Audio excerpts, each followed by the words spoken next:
Okay, so Psalms 99 kind of goes along with the last two on the millennium theme, um, but kind of doesn't as well.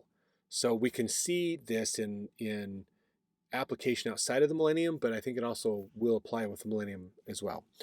So verse 1, the Lord reigneth, let the people tremble. He sitteth between the cherubims, let the earth be moved. The Lord is great in Zion, he is high above all the people. Let them praise thy great and terrible name, for it is holy. So this is again, God on his throne in Zion. So this is he'd be with in among his people basically. Verse 4, the king's strength also loveth judgment, and thou dost establish equity. Thou executest judgment and righteousness in Jacob. Exalt ye the Lord our God, and worship at his footstool, for he is holy.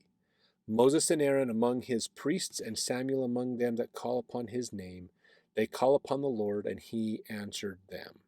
So this part is where it isn't so much millennial imagery, but more of the past, of how God has worked with the people in the past.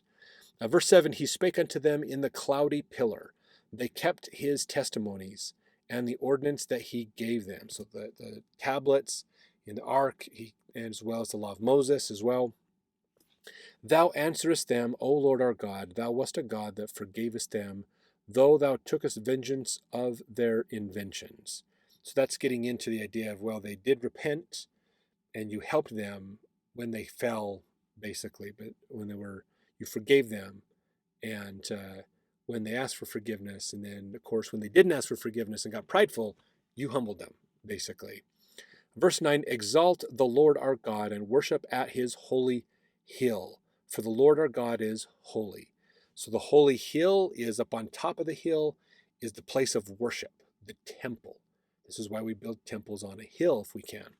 So that is temple imagery that's in there as well, which was ancient also and millennial as well. So some fun things we get to look at, some contrasts and ideas that we can play with in our understanding of the gospel better. So let's jump over to the next psalm, which gets us into 3-digit numbers for psalms as well.